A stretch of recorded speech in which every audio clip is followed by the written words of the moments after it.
Sejam muito bem-vindos, meus caros. No dia de hoje venho falar um bocadinho com o meu convidado sobre a construção da identidade europeia, que é a tese de mestrado do próprio. Tem um mestrado em Ciência Política e que é professor e fez esta tese de mestrado sobre a identidade europeia. Já lá vamos ao porquê, porque ele juntou aqui dois temas muito específicos que talvez nem se imaginasse que podiam estar juntos na mesma tese. E portanto, José Matias, obrigado por estares aqui, é um gosto. Já tínhamos gravado antes, correu mal tecnicamente, a coisa correu mal e portanto, olha, obrigado por estares aqui hoje comigo. Venho então agora começar um bocadinho com duas citações que eu tenho aqui. Já agora pedia-te, antes de responderes à pergunta específica, que me explicasses primeiramente porque é que juntaste estes dois temas da Orquestra Geração e do... Da Orquestra Jovem da União Europeia. Da Orquestra Jovem, estupidez. Estávamos a falar há um bocadinho, estupidez.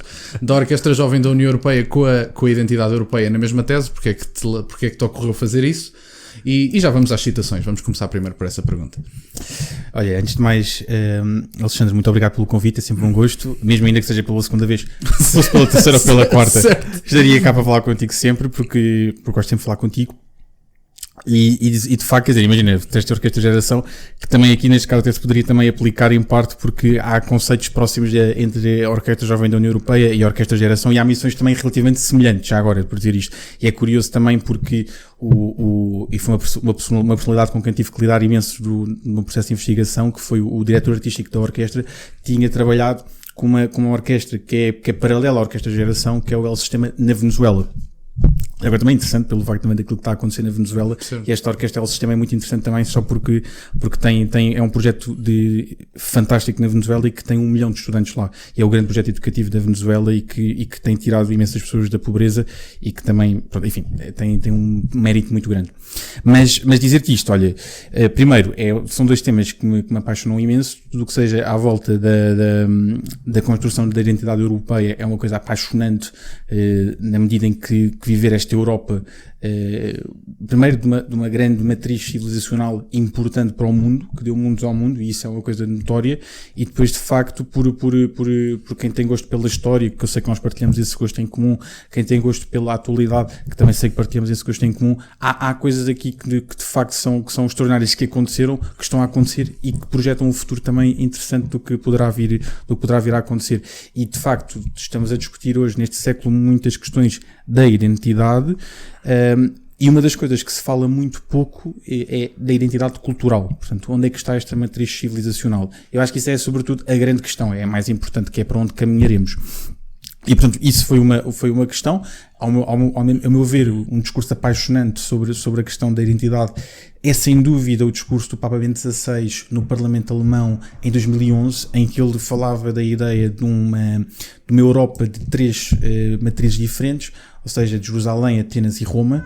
De Jerusalém, portanto, da herança cristã, de Atenas a filosofia grega e de Roma o direito romano. E de facto isto à época, eu li isto há 4, 5 anos, uma coisa que pensei que é uma coisa única, quer dizer, nunca tinha visto este pensamento tão aprofundado, e depois deu-me vontade de estudar um bocadinho mais sobre isto, e a verdade é que o Papa Bento XVI foi buscar, e isso depois também é visto na tese, foi buscar as discussões daquilo que foram o pós-Segunda Guerra Mundial e aquilo que era à época os intelectuais e os políticos que se juntaram para pensar que a Europa é esta depois da Segunda Guerra Mundial. Isto é fantástico, é super interessante, também por uma razão gira de perceber que a Europa estava arruinada moralmente porque não tinha sido capaz de se levantar.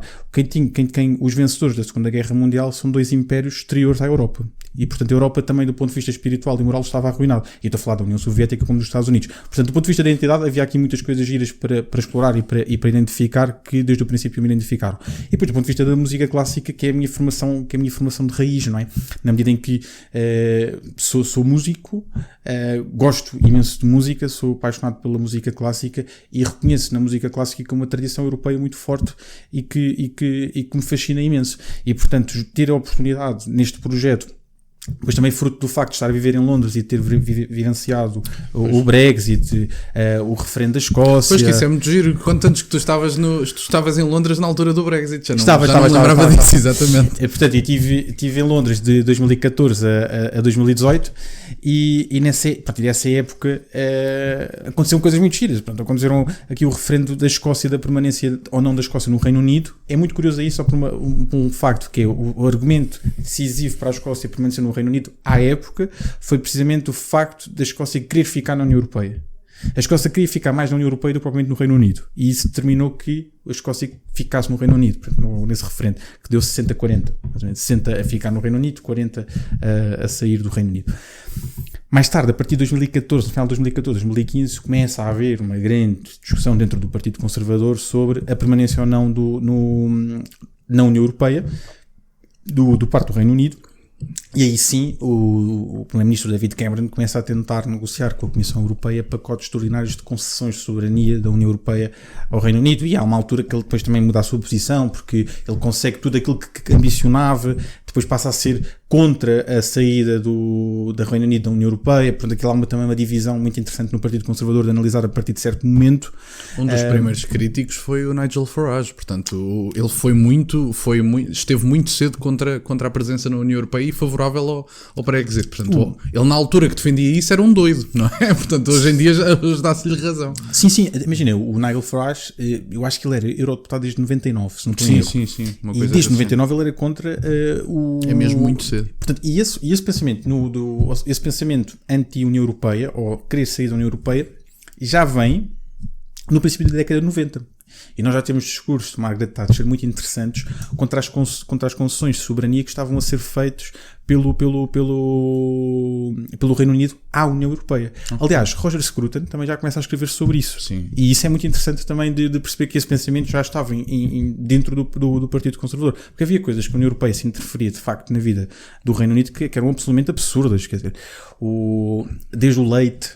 Quer dizer, o que é que a União Europeia tinha a ver com o facto das embalagens de leite do Reino Unido que eram entregues à porta de casa porque era uma tradição de décadas, quer dizer, claro. O que é que a União Europeia tinha a ver com que isso podia ou não podia ser feito? Mas a União Europeia metia-se nesse tipo de coisas, em coisas que mexiam de facto na vida das pessoas e mexiam naquilo que são as coisas que as pessoas mais levam a sério muitas vezes. Já agora, identidade cultural. Que são os seus valores, as suas tradições, os seus hábitos, quer dizer, estes hábitos que criam grandes culturas, não é? E, portanto, isso é muito interessante também depois de ver nessa discussão. Mas pronto, mas depois para além disso, portanto, da questão da Escócia, da questão do Brexit, também apanha o terrorismo. E que é muito interessante também, porque há uma questão aqui que é colocada na identidade cultural, que é a questão da islamização europeia. Pronto, e isso, de facto, para mim, hoje é o grande tema. Muitas vezes mais do que é evidente que tenho uma grande preocupação com a agenda cultural proveniente de instituições supranacionais que nos querem forçar na educação, na liberdade religiosa, na liberdade de expressão, que nos tentam limitar pelo discurso através da imposição de ideologias de género, de novas religiões, de condicionamentos da linguagem através do politicamente correto. Também admito que para mim, apesar disso, eu acho que isso é uma coisa muito mais autodestrutiva, muito mais nihilista, que acaba em si própria, e é olhar para as pessoas que promovem essas agendas, quantos filhos é que têm? Não tem nenhum, e portanto isso é autodestrutivo, e olho para o Islão e vejo que há uma força, há uma presença cada vez mais importante dentro da Europa, que está a condicionar também todo o espaço político e que ameaça, naturalmente, a identidade cultural da Europa. E isso eu acho que é uma preocupação muito grande que devemos ter. E já agora, que é uma grande ameaça, é essa identidade cultural definida pelo Papa Bento XVI, esta Europa de Jerusalém, Atenas e Roma. Eu agora começava com uma citação tua, portanto, do Gustav Mahler, mas que está na tua tese, em que ele diz que a tradição não é a adoração das cinzas, mas a preservação do fogo. Geralmente, à direita, não só os conservadores, mas algumas direitas diferentes, ao centro e à esquerda, tende-se talvez a acreditar que conservar determinadas coisas, sejam traços culturais, seja o que for, é uma forma de apatia ou de estagnação, e que conservar determinadas coisas vai corresponder à estagnação noutras áreas, portanto, à apatia e a um não progresso, não é? E portanto, eu agora gostava de perguntar, até associado a essa citação, qual é a nossa forma cultural? Tu falavas um bocadinho do discurso, mas qual é a nossa, em que é que se traduz a nossa cultura do ponto de vista europeu e mais especificamente portuguesa? E será que os portugueses e os europeus no geral ainda têm a noção dos traços culturais que têm e daquilo de onde vieram e para onde vão, como se costuma dizer? É muito interessante as duas partes da tua pergunta. Sobre a frase do Mahler é muito interessante porque, primeiro, eu sou um apaixonado por Gustav Mahler. é um compositor extraordinário da música clássica e escreveu parte do repertório romântico que é absolutamente extraordinário. Não tenho palavras para descrever. Dos primeiros concertos que fui às lágrimas, tipo um concerto, é ouvir a segunda sinfonia de Mahler, que é a Sinfonia da Ressurreição. É um compositor que conseguiu ir aos limites da orquestra, da expressão, mesmo também da ideia da emoção, que é extraordinário. Tipo, não há outra palavra para dizer. Toca o transcendental, e isso é uma coisa muito impressionante nele. E portanto é muito curioso que ele depois diga uma frase como esta. Já agora, que é uma frase que cada vez mais eu deparei-me com esta frase em Londres, portanto há 8 anos, 9 anos atrás. Mas esta frase é curiosa porque está a ser trazida para o discurso político. E é muito interessante. Eu acho que as pessoas não têm bem noção do que é que o Mahler pode estar a dizer com isto, quando esta frase é utilizada para o discurso político. Mas eu acho que é uma frase muito boa para o discurso político. Mas isso seria o retorno da frase, não é? Porque esta frase, já, não digo a frase especificamente, mas aquilo em que se traduz a frase já esteve no discurso político, talvez em Ronald Reagan, por exemplo. Portanto, o Ronald Reagan tinha presente esta frase, não a frase, mas tinha presente a tradução da frase. Exatamente. Sim, é verdade. Por isso, eu acho que esta frase tem vindo mais, ultimamente eu tenho visto isto em alguns discursos políticos e é interessante de ver. Vejo isto em Espanha, vi isto na Bélgica, não vejo isto em França, mas vi isto, por exemplo, na Áustria. É uma frase que tem sido dita. A frase mesmo? Esta frase em particular, esta citação do Gustavo. E é interessante que eu utilizem já agora, porque eu acho que é simbólica. Eu acho que esta frase, do ponto de vista político, faz uma crítica muito interessante ao neoconservadorismo. Que era o neoconservadorismo. Até, aliás, acho que esta frase é mais interessante porque faz essa crítica ao neoconservadorismo do que propriamente à esquerda. Porquê? Porque o neoconservadorismo, na minha opinião, e isso é sobretudo a direita do Bush, é uma direita que, de alguma maneira, e eu acredito muito nisto, sucumbiu ao poder empresarial. Perde as referências culturais, deixa de estar presente na esfera cultural. Já agora, quando se diz uma hegemonia de esquerda, uma hegemonia cultural de esquerda, muitas vezes, na minha opinião, prende-se muito com o facto de termos uma direita ausente, e essa direita ausente é a direita neoconservadora. Em Portugal, Portugal. É a direita do PSD. Certo. Passou a ser, em determinada altura, o CDS tentou responder a isto, mas respondeu mal, e isso não está a acontecer. E se me perguntares hoje à direita quem é que está a fazer isto, não sei se alguém está a fazer isto necessariamente. Acho que há movimentos que estão contra a cultura, isto é, movimentos que são contra a cultura vigente. Não acho que ainda haja movimentos políticos que promovam uma nova cultura. Isso é uma coisa que também... Pronto, mas em Portugal ou no geral? Em Portugal. Ok, certo. Se me perguntares, na Europa, eu acho que o Viktor Orbán promove uma nova cultura.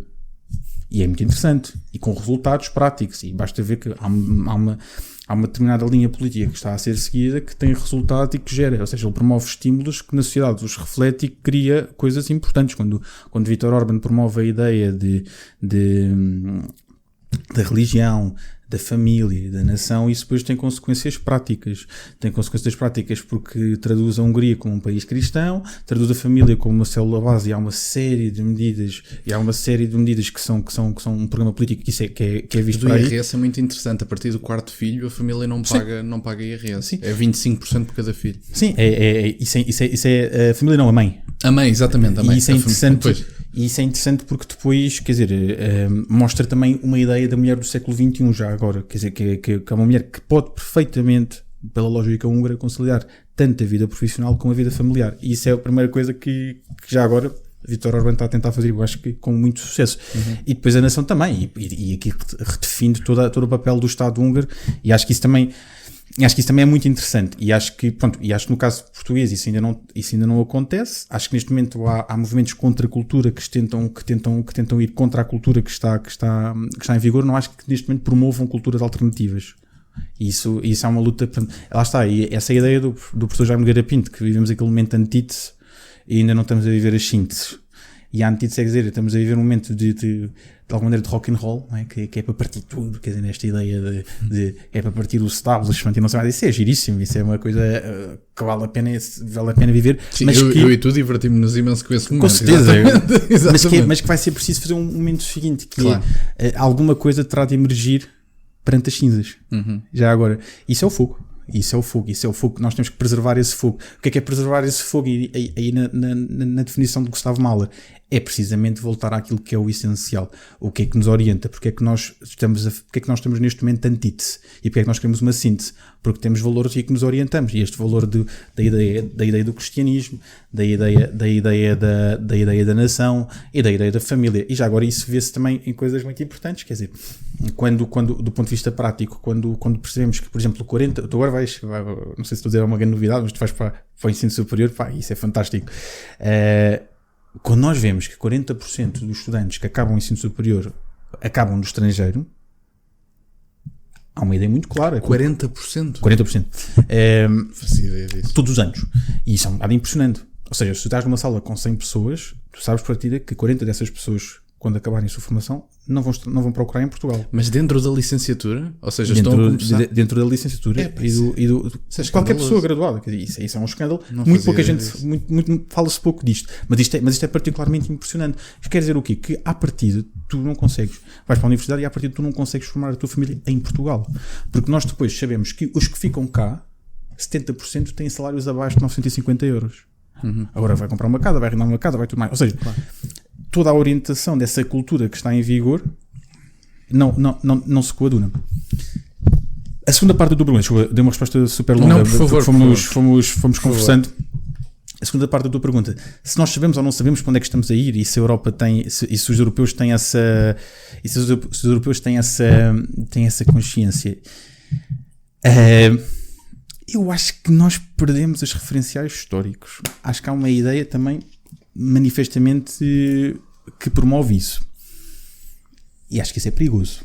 Quem não conhece a sua história tenderá a cometer os erros que os seus pais, os seus avós cometeram. E acho que isso é perigoso.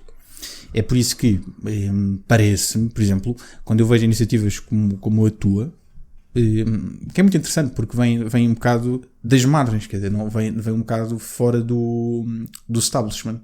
Isso é muito interessante. É sinal de que o establishment, ou seja, que os poderes instituídos, os consensos generalizados de determinados momentos de síntese, não estão a responder às necessidades totais. E quando essas franjas crescem cada vez mais, tornam-se cada vez mais relevantes, não do ponto de vista das elites, mas do ponto de vista de quem está a procurar essas respostas, porque há cada vez mais procura e cada vez maior necessidade para uma oferta de qualidade e diferente daquela que podem obter através dos meios tradicionais, quer dizer que alguma coisa está a falhar. E, portanto, essa ideia, a ideia de que há uma falta de conhecimento histórico é perigosa e que leva sobretudo agora que é perigosa porque nós estamos a assistir à degradação das instituições políticas europeias por todo o lado. E não estou a falar só ao nível da União Europeia, estou a falar dos bloqueios. Portanto, estou a falar dos bloqueios políticos que acontecem em Espanha, que aconteceu em Portugal, que agora acontece na Polónia. A ideia de que nós... Repara, eu acho que esta ideia é perigosíssima e inverteu um bocadinho a lógica democrática. E já agora quem começou com isso foi António Costa. E portanto até acho que isso está agora foi para o Presidente do Conselho Europeu, acho que até é um prémio relativamente justo na medida. António Costa promoveu uma ideia que eu acho que é absolutamente perigosa na democracia, mas que neste momento está a fazer escola. E quando digo que está a fazer escola, fez escola em Espanha, fez escola na Polónia, e há de fazer mais escola, que é o seguinte: faz alianças políticas com partidos que concordam no que discordam. O que é que uniu António Costa em 2015 com o Partido Comunista e com o Bloco de Esquerda? O ódio a Pedro Passos Coelho. Ponto final. Não há aqui mais nada. O Partido Socialista tem os defeitos todos do mundo. Hoje, acho que o Partido Socialista, hoje em 2024, está muito mais à esquerda do que estava em 2015. Sim. Não tenho dúvidas nenhuma disso. O líder, principalmente, também. O líder é reflexo do partido. Sim, claro que sim. O PS 2015 era a favor da NATO, era pró-Israel, era pró-União Europeia. Eu não sei se hoje o Partido Socialista, no seu todo, a Juventude Socialista, no seu líder, é a favor da NATO, se é pró-Israel, quer dizer, não sei, coisas que eram absolutamente fundamentais. Isto também preocupa um bocadinho, já agora. Mas o que eu te digo só sobre isto é, o António Costa o que faz é uma coisa muito perigosa, que é, as pessoas passam a concordar no que discordam. E não acho que se consiga caminhar, não se consegue fazer muita coisa construtiva nesta lógica. E esta lógica que ele implementou pelos vistos, é uma lógica que a Europa está a aderir. E, portanto, parece-me que é lógico também que ele assume uma posição de relevância dentro das instituições europeias neste sentido. Agora, não acho que isto seja muito construtivo, nem acho que isto seja muito futuro, e acho que o António Costa, mais do que nunca, hoje, é símbolo máximo da degradação dos sistemas políticos europeus. E é interessante que em Portugal há muitas coisas que começam, ou seja, que chegam já em fim de ciclo. Acho que em Portugal esta lógica começou primeiro do que em muitos sítios. Podemos dizer assim, mas nos países da Europa, nos países da Suécia, na Dinamarca, na Finlândia, isto lógicas de quem não ganha, mas governa é habitual e não sei o que mais. Com certeza, eu não acho isso mal. Ou seja, há pessoas que se entendem entre si, que formam maiorias, e daí, quando não há maiorias claras, quando não há, isso acontece, há esse hábito, há essa tradição. Mas aqui não estamos a falar disso, nós estamos a falar especificamente de partidos que não se entendiam em nada, de pessoas que foram votar sem saber que isto poderia ser uma possibilidade, porque isto estava fora da mesa, que se depararam no dia seguinte às eleições com uma possibilidade destas. E isso é uma novidade. Mas repara que eu acho que isso que tu acabaste de dizer sobre a esquerda também se reflete à direita. A polarização do debate político tem acontecido precisamente porque há uma nova direita, ou movimento, não o partido, mas o movimento Nova Direita tem unido direitas que concordam no que discordam.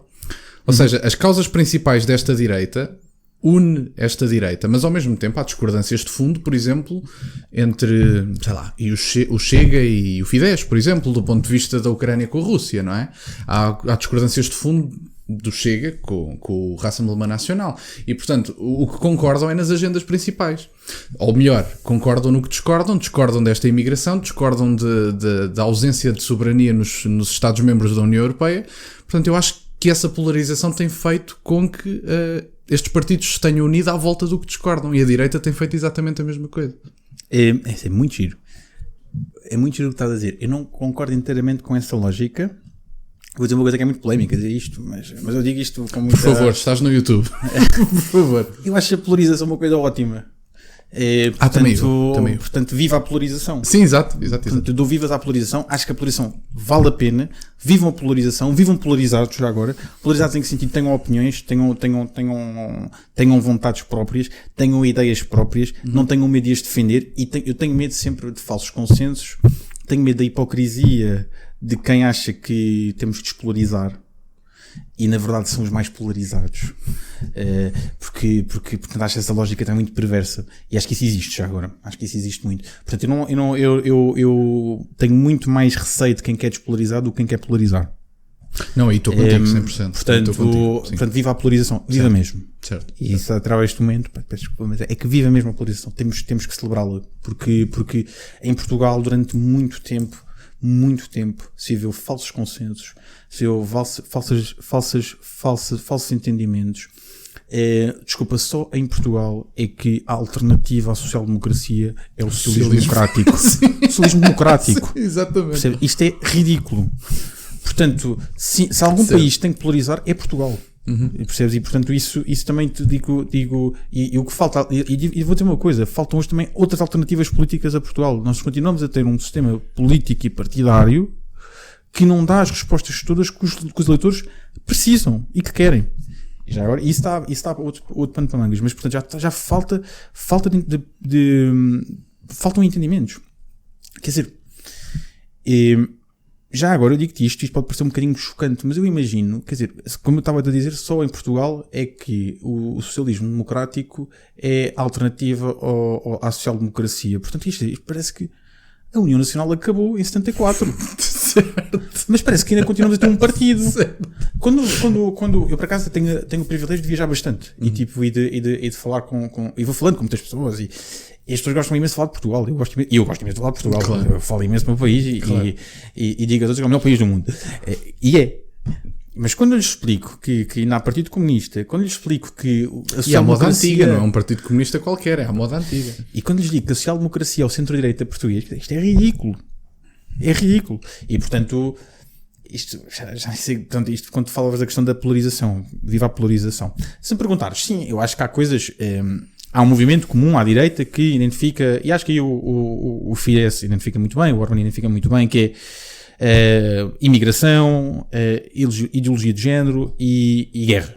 Neste caso, guerra querem a paz, ideologia de género querem a liberdade de educação e valores cristãos, e imigração querem natalidade, remigração, já se começa a falar disso, acho que começa a ser pertinente, e acho que é mesmo importante começar a falar disso também com outra sensibilidade. Ou seja, há causas comuns estruturais que fazem com que o Vox, a Lega, o Fidesz e por aí fora tenham entendimentos comuns. Claro que depois há questões, quer dizer, que são normais que hajam divergências. Quer dizer, eu percebo que à esquerda da Alemanha haja um entendimento sobre o conflito da Rússia e da Ucrânia do que à direita da Alemanha. Certo. É normalíssimo. Uhum. Eu não percebo também que haja uma diferença de posição perante a guerra da Rússia e da Ucrânia, por exemplo, entre a diferença da posição polaca e da posição húngara. Já agora, há razões históricas para ambas terem as posições que têm. Uhum. Há razões atuais para ambas terem as posições que têm. E isso é importante. Isso é importante. Portanto, não, ou seja, acho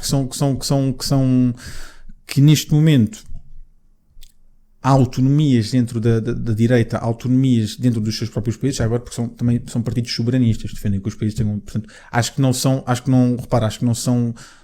são coisas perfeitamente mais do que ultrapassáveis, são coisas absolutamente normais e que devem ser encaradas com essa normalidade. E não acho que, ou seja, mesmo que esta ideia de 3 famílias europeias, não acho que isso coloque em causa propriamente essa estabilidade e esses entendimentos comuns. Há uma direita que não é federalista, e essa direita um dia vai se entender toda para escolher um presidente da Comissão Europeia, já agora porque o Parlamento Europeu pode fazer isso. Uhum. O Parlamento Europeu pode bloquear. Isto é uma coisa, António Costa, não é? O Parlamento Europeu não pode propor, mas pode bloquear. Certo. Na prática é a mesma coisa. E, portanto, o Parlamento Europeu podia ter... Repara, a Ursula von der Leyen teve que reunir-se com todos os... Quase todos não, quer dizer, com os patriotas não se reuniu. Com o ICR acho que será reunido. Teve que se reunir para conseguir entendimentos. Conseguiu! Porquê? Porque se não conseguisse entendimentos, o Parlamento Europeu bloqueava. E se bloqueasse, eles tinham que... Ou propunham a Ursula von der Leyen, ou tinham que trocar de candidato. Sim. Não, e o tema da remigração, principalmente, eu falava disso há uns tempos atrás com o Miguel, e havia um investigador que falava desse tema como sendo o retiro das pessoas que não eram brancas europeias, basicamente. E eu na altura opus-me a esse termo, e nessa definição específica continuo a opor-me a esse termo, mas a remigração sendo deportação, eu não quero expulsar ninguém pela cor, quero expulsar por não fazerem sentido cá do ponto de vista cultural, por estarem apoiados em estados sociais, por não contribuírem com descontos, com etc. E por uma questão de homogeneidade cultural, portanto, quer dizer, há várias razões para haverem deportações. Eu na altura rejeitei, foi a palavra remigração. Eu acho, só dizer que isto. Sim. Eu acho que isto vão ser termos e vão ser palavras complicadas e vão ser termos complicados. Não, mas deixa-me só acrescentar um ponto antes de dizeres isso. Eu acho sinceramente, e a malta na altura ficou chocada, acho que estás a discutir semântica, porque remigração, para um investigador francês, porque significa, eu até posso deixar o link na descrição, significava a expulsão de europeus não brancos.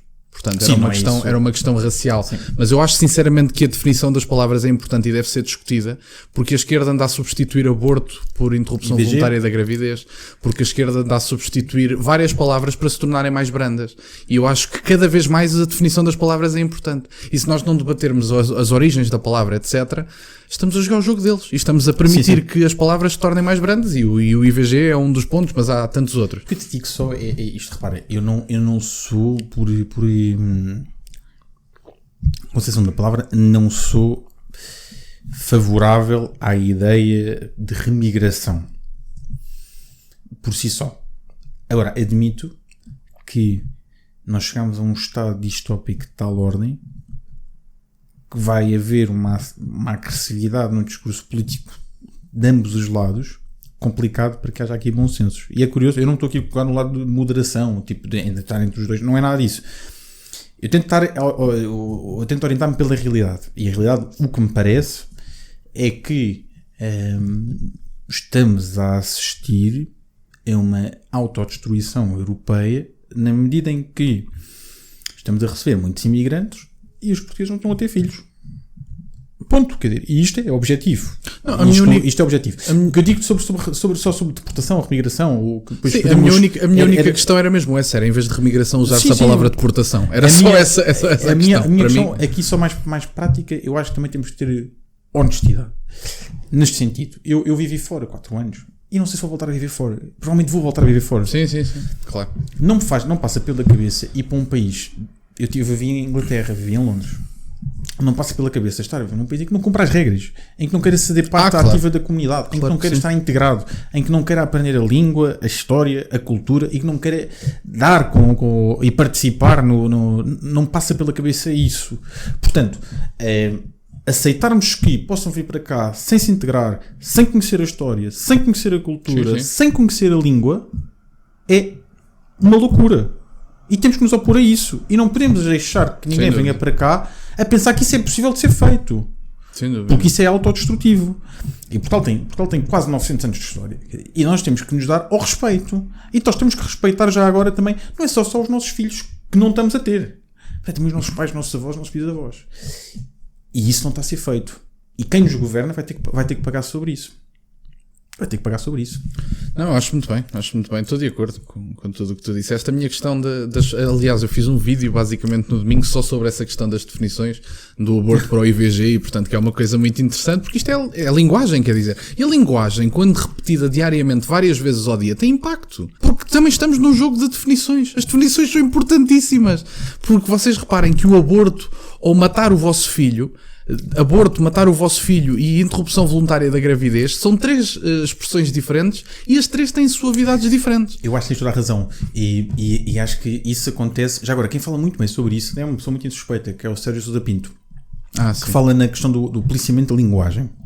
Repara que nós não podemos dizer já não dizemos imigrante, dizemos migrante. Migrante é uma coisa um bocado estranha. Portanto, o migrante é tudo, migrante não é? Pode ser portanto tudo. É o que sai, é o que entra. Não sei muito bem o que Exatamente. Migrante é estranho. Depois, aliás, a primeira antes da confusão do migrante era o refugiado. E todos eram refugiados. Sim. Ótimo.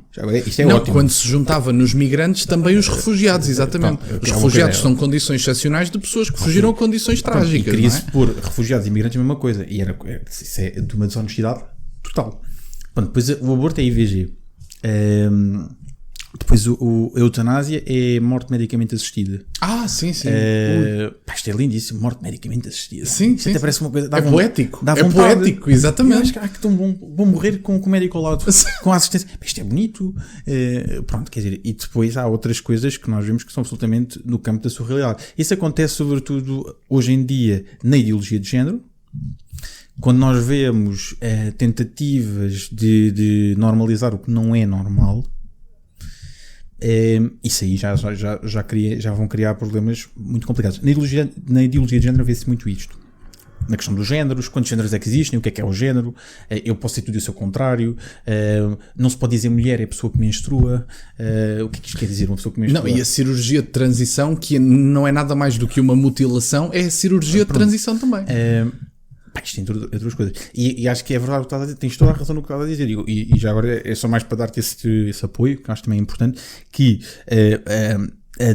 a utilização da linguagem deve ser precisa. As palavras têm peso. Já agora quem falava muito bem sobre isto ela, coitada, agora anda a ser perseguida imenso, mas é a J.K. Rowling. Nem costumo citar isto, é um bocado estranho estar a citar isto, mas eu lembro-me perfeitamente, com 14, 15 anos, ler o último Harry Potter, e ela às tantas dizia, pronto, era um diálogo entre o Albus Dumbledore e o Harry, e às tantas o Albus diz-lhe que uma coisa muito interessante, que era ao Harry, que era: as palavras são a maior fonte de magia, portanto, no sentido em que podem causar os maiores danos, mas também são capazes das maiores reparações. Pronto, isto é muito bonito, mas é mesmo verdade. Mas isto também, mais do que a parte de criar relação e de estabelecer relação e de perceber, é também perceber que é importante a definição das palavras, e eu penso que as palavras têm, e quem fala mais do que uma língua percebe que dizer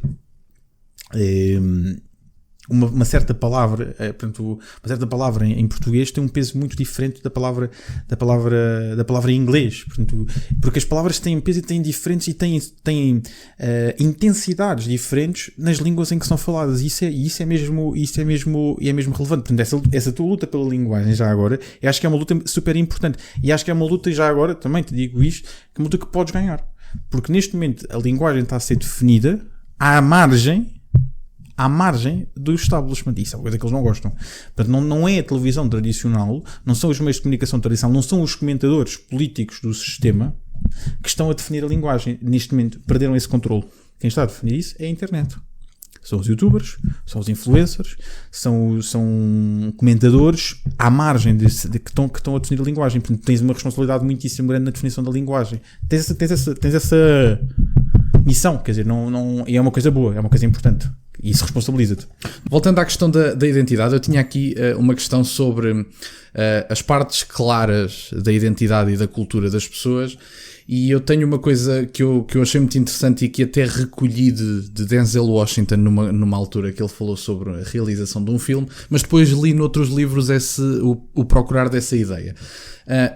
Em que eu acho que há uma dimensão da identidade que transcende as pessoas e que nenhum de nós tem a noção do que é. Aquela questão que já é muito antiga, nós falarmos da alma portuguesa, não é? Nós todos sentimos isso, todos percebemos de forma íntima o que é, mas ninguém sabe no fim do dia descrever o que é. E portanto, eu gostava de falar um bocadinho sobre essa questão e de fazer uma pergunta sobre isso. O que é que tu achas, o que é que te parece que tem mais impacto no dia-a-dia das pessoas e na forma como nós convivemos, se é o documentado e o histórico, ou se é o não falado?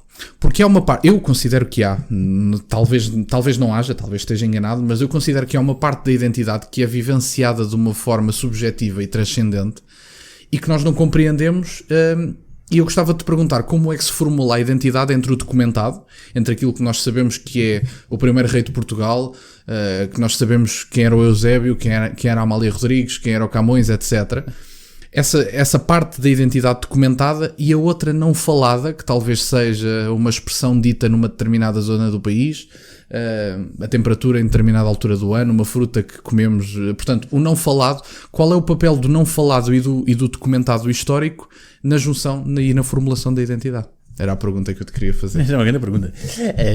Eu não tenho uma grande resposta para isto. Ok. Mas a palavra identidade tem uma coisa que vem... A formação da palavra identitas. Identitas quer dizer a essência do ser. Portanto, isto tem uma... a ir à raiz daquilo que sou. Isto é profundo. Há, portanto, uma noção daquilo que é o José Maria, que tem um pai e uma mãe, que tem uma irmã, que tem 2 avós, aliás, tem 2 avós, não, tem 4 avós. Felizmente. Sim, que 4 avós, quer dizer, o meu pai já faleceu, mas tem 4 avós, ou seja, o que eu estou a dizer é que tenho uma, só para dizer que isso é documentado. Uhum. E portanto, há um José Maria histórico enquadrado no tempo e no espaço, e que pode olhar para a sua árvore genealógica e encontra as suas referências, mesmo que não as conheça. E de alguma maneira sabe de onde é que veio daquilo, e depois há a parte única da minha vida, que é as escolhas que eu faço. Isso depois, mais cedo ou mais tarde, torna-se parte da minha identidade. Isto é, o facto de ter ido estudar, ter nascido no Seixal, tem um traço. E tem um traço importante, por exemplo, porque o Seixal, desde 74, é governado pelo Partido Comunista. Portanto, eu vim de uma família centro-direita. E portanto, fez-me muita confusão, quer dizer, lá está essa polarização, quando começava a haver algumas coisas a ser colocadas em causa que para mim eram importantes, isso começava a fazer confusão, portanto, despertou em mim um lado político, um lado consciencioso, um lado mais arrebelado, que de outra maneira não tinha sido colocado. Portanto, o sítio onde eu nasci provoca em mim algum tipo de reação que depois torna-se padrão comportamental. Isto por um lado, portanto, o sítio de onde eu venho também tem e faz-me ir para Lisboa. E Lisboa faz-me querer, portanto, com o contacto com uma extraordinária professora que tive, faz-me querer ir para Londres. E em Londres há um mundo inteiro para conhecer e para explorar. Ou seja, porque também do ponto de vista do futuro, também há um José Maria que tu ainda não conheces. Há um José Maria que eu não conheço. Mas também há uma coisa que eu já conheço, que é, há padrões de comportamento que tenho e que eu olho ao longo da minha vida, em determinados momentos, em desafios diferentes, mas que compreendo aquilo que estou chamado a fazer e como é que vou responder. Isso é interessante. E isso é parte da identidade. E, portanto, isso depois, eu acho que isso reflete-se nas comunidades, esse processo orgânico, e depois reflete-se também nos países e nas nações. E isso é muito interessante de analisar os comportamentos. Portanto, o que é que eu te diria? Acho que há uma história que é importante para nós percebermos de onde é que vimos, que não nos diz tudo. Aliás, é como uma partitura musical. Quer dizer, quando o Gustavo Mahler, quando escreve a segunda sinfonia, a primeira sinfonia, a terceira sinfonia, a quarta, quer dizer, o papel, a partitura, é para aí 10% do trabalho que depois é feito pela orquestra. Em que sentido? 10% da informação está ali está no papel. O resto é aquilo que ele tem a percepção de que vai acontecer, é aquilo que os músicos percepcionam que vão acontecer, é a ideia do maestro, e há uma conjugação de fatores, como o sítio onde vai ser o concerto, as pessoas que estão no concerto e todo esse ambiente que se cria. Tudo isso pesa para a identidade desse acontecimento. Portanto, o que eu te diria é que, e por isso é que aí, já agora o Patrick Tanino depois aí fala um bocadinho sobre isso é interessante, das comunidades. Nós podemos zelar pelas nossas comunidades, quer dizer, pelas pequenas comunidades, quer dizer, pelo pequeno hábito. Sei lá, o hábito, por exemplo, eu sou professor e há um professor, o meu colega, que conseguiu fazer uma coisa extraordinária, que eu acho que é mais lá de vi uma coisa deste género. É uma coisa muito pequena, mas ele conseguiu fazer com que os alunos assinassem um contrato que depois cumprem, em que todos os dias leem 10 páginas de um livro. Okay. Já agora, 10 páginas de um livro em 30 dias são 300 páginas. É um livro normal. Portanto, ele garante, tudo correu bem, 12 livros por ano. 12 livros por ano. É agora, muito bom. Perguntar. Tu vais perguntar qualquer pessoa na rua e tenta perguntar a média de livros que as pessoas leem por ano. Há um estudo de discos portugueses que têm 2 no máximo. É interessante, quer dizer, pensar que quanto tempo é que eu demoro a ler 10 páginas? Eu já fiz esse estudo, eu demoro mais ou menos 12, 13 minutos a ler 10 páginas de um livro. Mas estes são pequenos hábitos, quer dizer, que são muito pequeninos, muito cirúrgicos, mas que criam uma cultura e criam uma diferença e que muda e transformam a identidade já agora. É interessante porque eu depois utilizei também aqui a teoria construtivista na minha tese, de como também a ideia de que um pequeno hábito pode criar o efeito borboleta. Eu acredito nisso. Também eu. Sim. Isso é interessante. Também eu. Já agora, eu acho que isso é uma grande diferença hoje da direita de hoje com a direita de há 20 ou 30 anos atrás. É que a direita leu Gramsci e que percebeu Gramsci e está de bem com Gramsci. É importante. É importante. Eu tento viver isso e acho que quem perceba um Gramsci vai ajudar muito também ao combate cultural. E isto para dizer o quê? Que é aí também, mais uma vez, a minha grande simpatia pela Hungria. A Hungria compreende bem esta ideia de pequenos estímulos. Portanto, repara bem, há bocado estavas a falar da medida do IRS, portanto, dos 25%. Dos 25%, que é uma coisa, quer dizer, tem um peso no orçamento de Estado, com certeza, da Hungria, mas é um estímulo, não está a impor aos casais que tenham filhos, mas consegue fazer uma coisa a seguir, com várias medidas, com várias estruturas, que é inverter completamente a tendência, e de repente a Hungria é o país que em 2030, 2035 poderá, dentro da Europa, ter um nível de sustentabilidade de segurança social equilibrado. Quer dizer, a partir portanto, a taxa de fertilidade vai estar nos 2.1 ou superior a isso. Isso é extraordinário. Já agora, nenhum país da União Europeia está perto disso. Uhum. França está ali perto, porquê? Imigração. Sim. Portugal tem crescido agora, porque imigração. Sim. E a Hungria tem é o único. E a Hungria criou um modelo. Pequenos símbolos, pequenas coisas que mudam a identidade. Sim, sem dúvida. A identidade, portanto, também será o que tu fazes diariamente. A identidade poderá ser, ou seja, primeiro é um autoconhecimento próprio de quem nós somos. Eu não estou aqui a tentar perceber que o tipo Gustavo Santos, mas é importante isso. Por exemplo, imagina, a identidade dos povos, a identidade nacional. Nós olhamos para os protagonistas políticos da atualidade E eles têm estilos próprios, mas de alguma maneira representam traços característicos do português comum. Pelo menos os bem-sucedidos, não é? Sim. E portanto, sim, exatamente. Portanto, isso é significativo. Porque é muito interessante que Pedro Nuno Santos não está a pegar bem. Ali, é um paralelo interessante. Tu vemos, por exemplo, Inês Sousa Real, que é um protótipo de quem não representa o português comum. E é um partido que, objetivamente, não é bem sucedido. Quer dizer, não podemos dizer que o seja porque não representa o português comum. Representa uma franja muito pequenina dos portugueses. Mas repara, quer dizer, Marcelo Rebelo de Sousa representa muitíssimo bem o português. Percebe muito bem o povo português. Como é que ele funciona. Percebe, não representa. Cavaco Silva. Percebe, não representa. Cavaco... A mesma coisa. Não, por acaso acho que Cavaco... Achas que não? Acho que Cavaco era o símbolo... Cavaco era muito interessante, porque Cavaco era o símbolo de várias coisas. Primeiro era o símbolo, o anti-Lisboa. Portanto, era um tipo que vinha de Bulicame, portanto, que vinha, era fruto do elevador social, tinha uma visão de... um bocadinho contra as elites lisboetas, e isso é uma coisa que tem alguma proteção. E depois era uma pessoa absolutamente austera, absolutamente séria. Mas eu acho que isso é o português comum da geração passada. Exatamente. Portanto, representar o português comum. Ok. É isso que eu te estou... Certo. Portanto, nesse aspecto também, e acho que vale a pena olhar para isso, um tipo que queira ser bem sucedido na política, em qualquer área que seja, em Portugal, em Espanha, tem que compreender o povo que está a tentar representar. Mas tem que compreender mesmo. E tem que ser reflexo disso. Caso contrário, está perdido. E já agora isto é muito interessante ver na questão da identidade.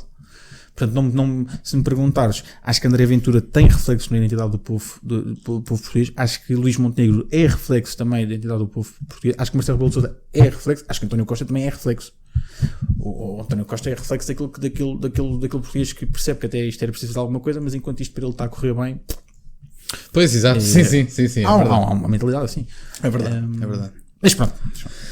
Olha, gostava agora de fazer uma pergunta e até estamos-nos a encaminhar para o fim. Gostava de fazer uma pergunta na altura que fizemos a primeira vez, mas esta pergunta é sempre interessante e a citação também tem a sua piada. O Jordan Peterson, quando esteve cá na última vez, no Campo Pequeno, se não estou em erro, ele também esteve no Porto, não sei onde é que esteve primeiro. Eu vim em Lisboa. E o Jordan Peterson, foi-lhe feita uma pergunta, porque ele no fim tem uma sessão de Q&A, e foi-lhe feita uma pergunta sobre a questão da imigração na Europa. E ele deu-se a responder. E ele utilizou a metáfora da Torre de Babel. Ele disse que a Europa, a União Europeia mais especificamente, teve uma prepotência demasiado grande, quis alcançar o céu e foi castigada. E está a ser castigada porque quis alcançar o céu, e o céu leia-se impecável do ponto de vista da empatia, ou melhor, quase queriam-se provar a si mesmos. Nós queríamos nos provar, ou melhor, os nossos representantes queriam-se provar a si mesmos para a comunidade mundial.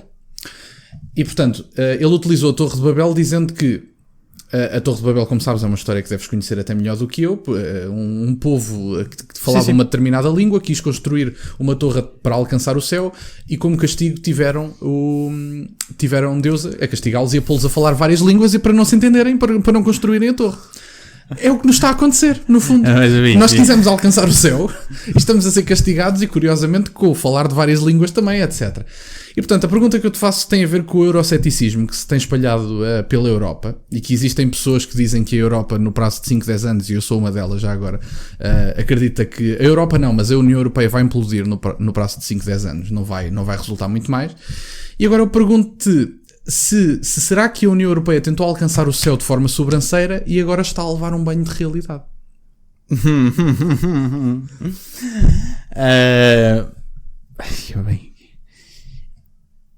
É que o conhecimento do euroceticismo eu acho normalíssimo, acho que faz, acho que é bom.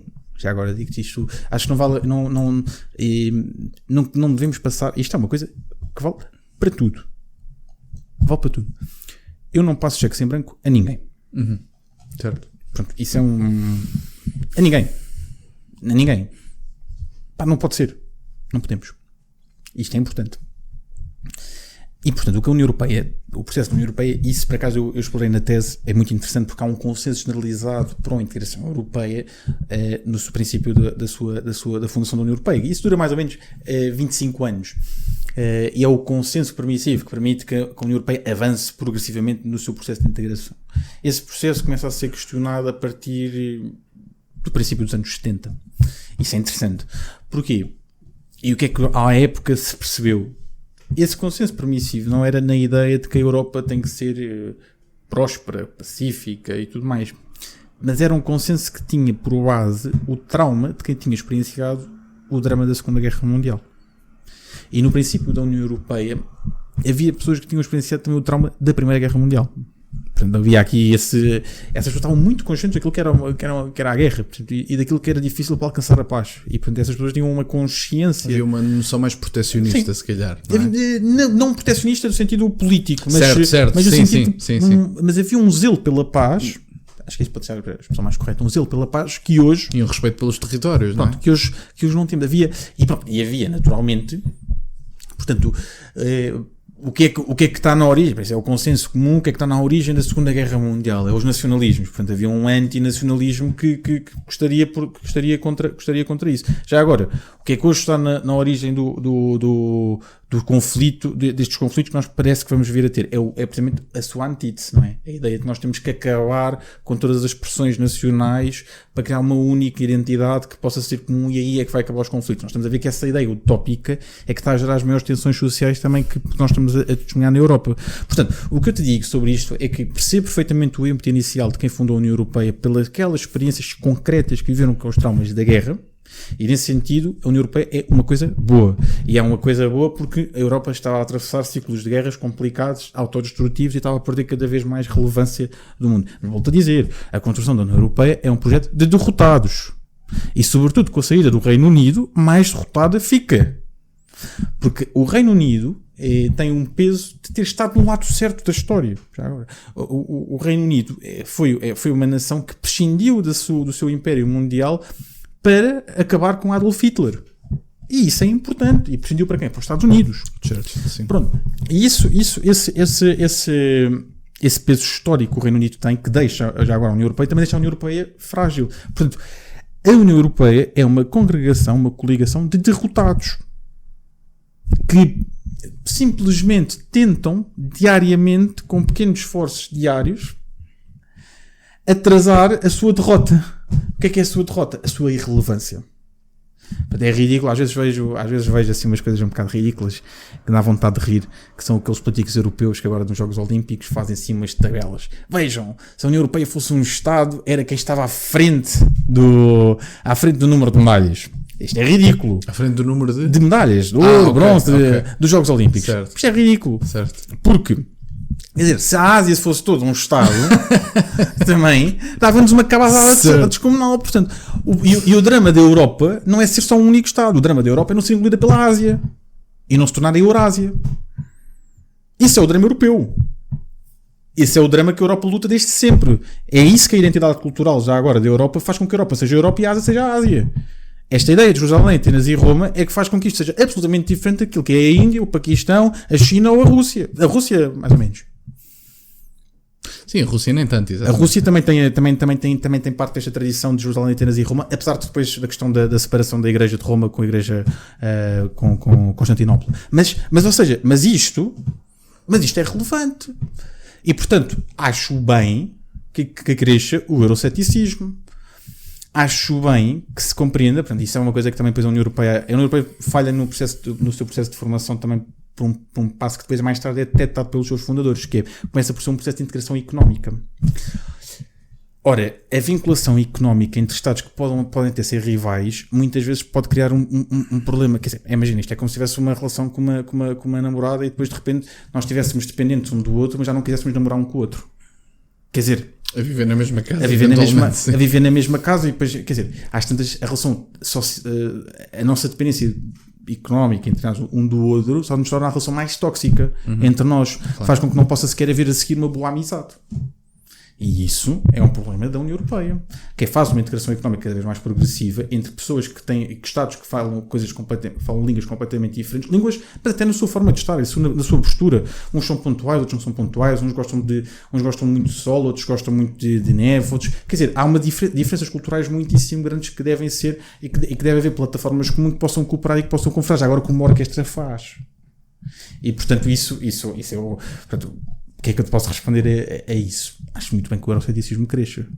Acho que não devemos passar cheque sem branco a ninguém. E acho que isso, aliás, a União Europeia deveria ser o último sítio onde nós passamos cheque sem branco. E basta ver que no fruto dos resultados... É curioso porque a nossa primeira conversa foi antes das eleições europeias, esta já é depois. É verdade. É evidente ver como foi feita a distribuição dos cargos europeus mais altos, a Comissão, o Conselho e o resto, quer dizer, é feito sem ter consciência daquilo que foi o voto europeu.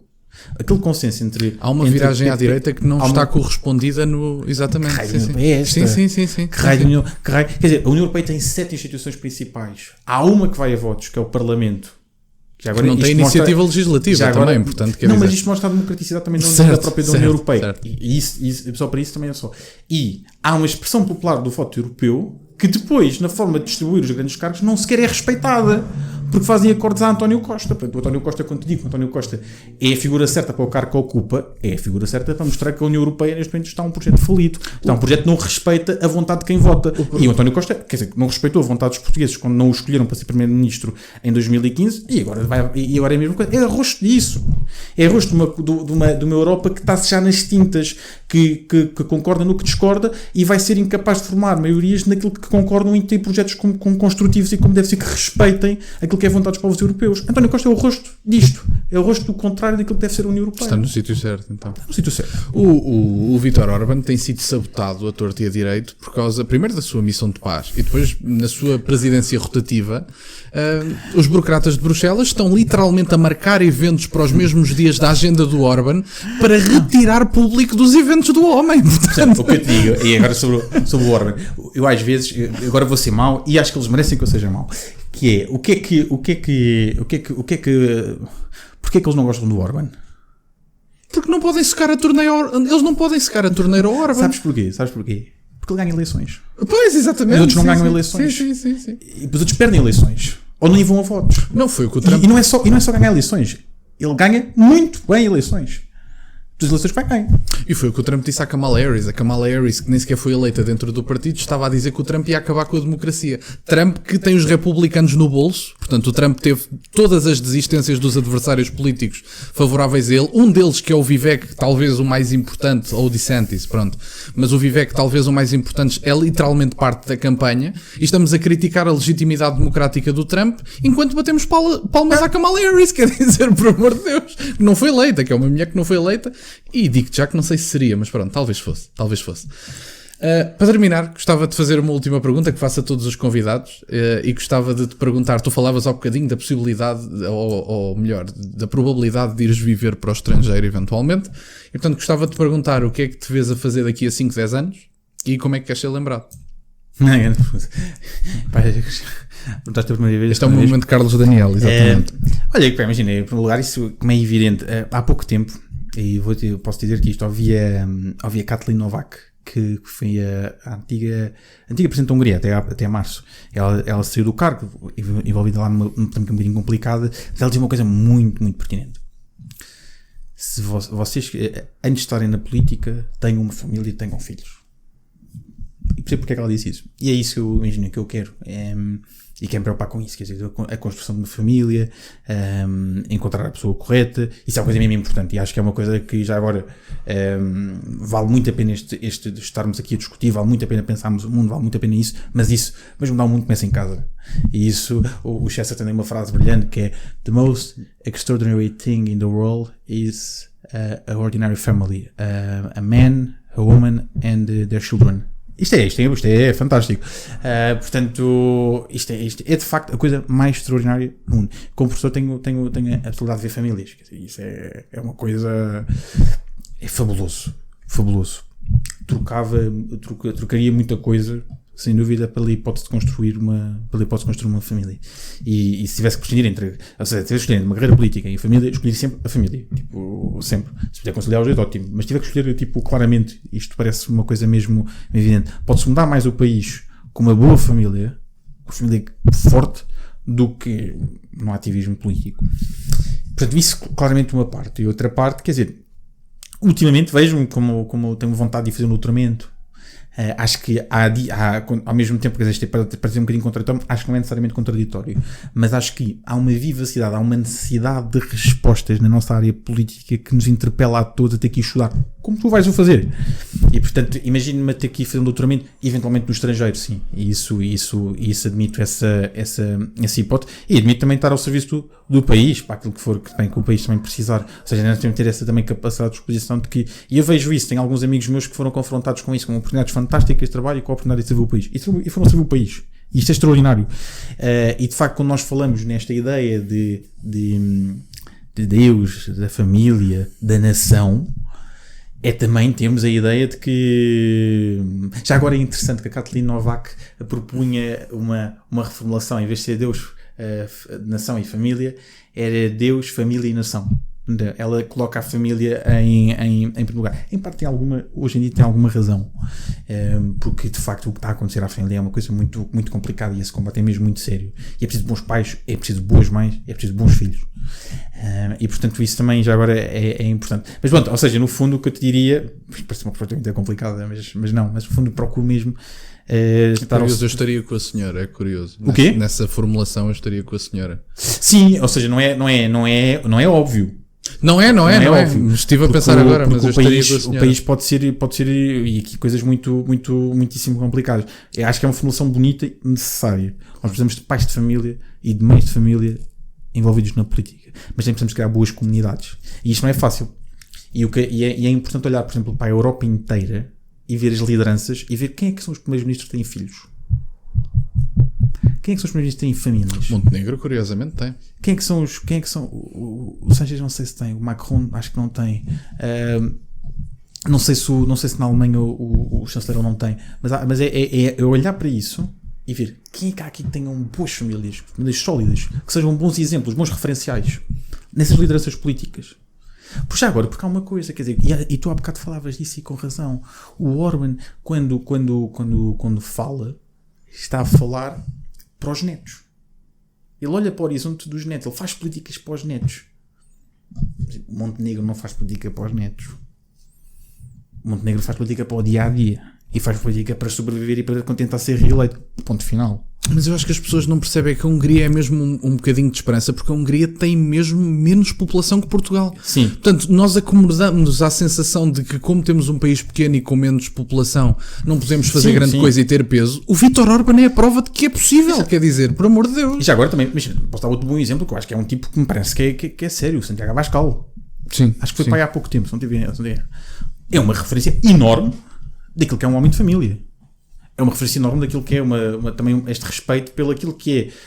Ou seja, eu uma vez, por acaso, eu escrevi um artigo sobre isso, ainda era muito miúdo, pai, em 2016, 2017, era Deus, Pátria e Família.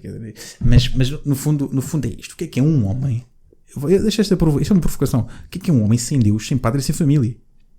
Porque é isso que a esquerda propõe. O homem novo da esquerda é um homem sem Deus, sem Pátria e sem família. É um triste. Coitado daquele tipo, que não tem Deus, que não tem pátria, é um sem pátria, livre, segundo os liberais, é um sem pátria e é um sem família. É um triste.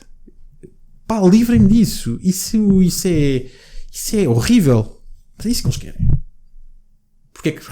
Por isso é que parece que tornou-se palavras proibidas dizer Deus, pátria e família, Deus, nação e família, Deus, família e nação. Seguindo a Kathleen Novak. Porquê? Porquê que é impossível eu defender as minhas raízes cristãs porque vêm de uma origem que me definem culturalmente? Porquê que é impossível querer defender a família como este conceito fundamental? Porque aqui é um modelo de valores e de escola importante, com as suas dificuldades, com os seus desafios, aliás, múltiplos desafios e com coisas complicadas para resolver, com certeza. E nação, porque é que eu não posso dizer que se eu quero a liberdade das pessoas, eu quero a liberdade do povo, eu quero a liberdade do país? Isso é soberania, é eu ter a capacidade de poder escolher. Eu quero escolher a minha vida, e tu perguntas-me o que é que tu vês a fazer daqui a 5, 10 anos, e o que é que o meu país possa escolher o que é fazer daqui a 5, 10 anos. Com a mesma liberdade que eu tive para poder escolher o que é fazer daqui a 5, 10 anos. É isto. Como é que queres ser lembrado? Falta essa segunda. Falta a segunda. Eu gostava de ser lembrado como alguém que nunca desistiu. E é isso. Sobretudo... gostava de ser lembrado como uma pessoa que pode ser bem sucedido, mal sucedido e pode ter falhado em tudo na vida, mas que nunca tenha desistido. E que tenha sido pelo menos sempre bom amigo dos seus amigos e leal. Mas sobretudo isso. Obrigado por ter estado aqui. Vou-te pedir os links todos, porque tu escreves semanalmente. Vou-te pedir os links todos de acesso às tuas páginas e a tudo o que quiseres partilhar. Eu deixo na descrição. Vão ter acesso a todos os links que o Zé me der. Portanto, estejam atentos à descrição, passem por lá. Têm também as minhas redes sociais. Vão ter este episódio que vocês estão a ver, vão tê-lo no Spotify com som. Portanto, se andarem a limpar a casa, podem ouvir-nos, só que os fones não precisam de ter o vídeo aberto. Obrigado por terem estado desse lado e nunca se esqueçam, questionem tudo. Até à próxima.